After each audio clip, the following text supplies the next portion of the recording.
Warrington Wolves 30, the Huddersfield Giants 26. What a game at Halliwell Jones Stadium. Huddersfield just would not go away. Warrington had quite a few tries disallowed. There was a couple of contentious ones in there as well in terms of forward passes. The Bibby try, I thought. Also the Lohea one, maybe. But let's not take anything away from a spectacle that was absolutely superb. Lots that both teams can be happy about coming away from the HJ last night. For Warrington, this was a must-win. If they'd have lost it, that would have been 3 defeats in the last 5. They desperately needed to bounce back from Magic Weekend, and they did. They scored some glorious tries. That one from Josh Bewlis, beautiful, lovely little run, lovely little sidestep, gets him in the way. I have to say, I didn't think he'd get round Price, but he did with aplomb. It was outstanding stuff. Price had a really difficult first half, didn't he? The big don't argue from Big Sam Cassiano. He also got a nice hand to the face from James Harrison on the way into the George Williams try. Oh, but it woke him up, didn't it? Because second half, he was sensational. Will Price, I mean, he was put there at full back. It could have been Lohea, it could have been Connett. He went with Price. Personally,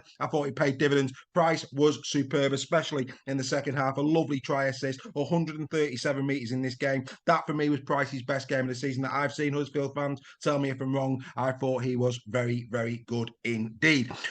What's good for both sides coming out of this game is that there was different try scorers for every try and different try assisters for every try, which really bodes well, doesn't it? If you've got strike all around the field and you've got players all around the field who can make tries, it bodes for a good side, doesn't it? Huddersfield this season, of course, haven't been too great, have they? I think they're probably leaving it a little bit late now as well for a playoff run. I just don't see it. I think there's too many good teams now above them this season. Catalan are going nowhere. I hope Warrington are going nowhere. I think Lee and Salford are in great form. You look at Saints, they're galvanised, they're on the way back. And then, of course, Wigan, they don't really...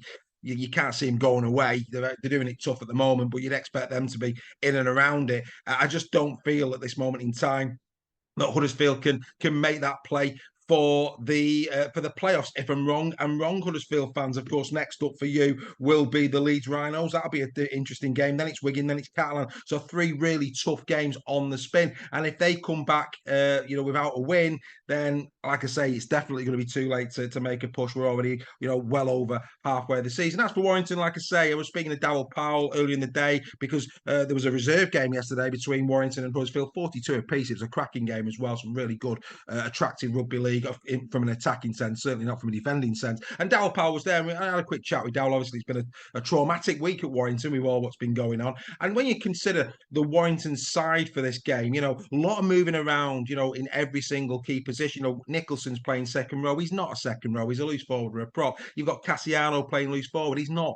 He's not got the engine, especially in heat like that, to be a loose forward. Mitautu in the halves, which meant that Renchi then was in the centre. So, they're having to move pieces around Warrington at the moment. So to get over the line like they did yesterday, I think was really important. A win is a win. It might not look good on the eye at the moment, but a win is a win. And of course, they go up against Wigan in the Challenge Cup next weekend before coming back to Super League, where they will go up against the Castleford Tigers away. So that'll be an interesting one for them. Then it's Leeds, and then it's St Helens. It's 2 tough games as well coming up there for the Warrington Wolves. But yeah, this was a great game of rugby league. Some really nice stuff. I thought the Toy Lohea try was a nice try on the eye. Like I say, that last pass, maybe a hint of forward about it, but a really good try. And what I would say to you Huddersfield fans, I was very impressed, especially in the second half with your right edge.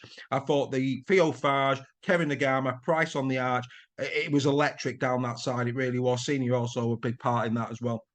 I just thought they played really well on the right-hand side in this game, did Huddersfield, especially in the second half. And I think more of that is going to be required as the season goes on. It maybe wasn't as structured as Ian Watson normally plays to, and maybe that was a benefit in this game to Huddersfield, the fact that it wasn't structured, the fact that it was a little bit more off the cuff. When you've got players with the quality of Price, Lohea, Nagama, all of these players, and I thought Ollie Russell on his return was good as well.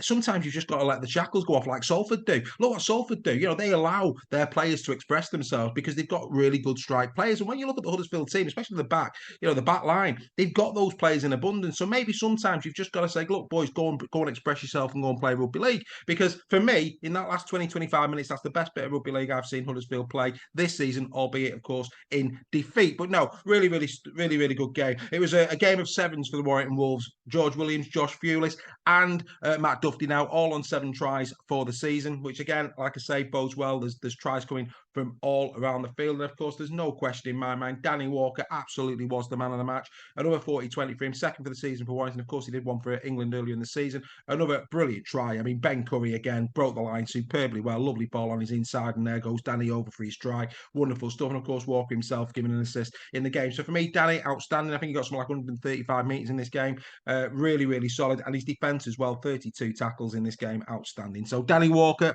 I've got no arguments with that at all. Clearly the man in the match.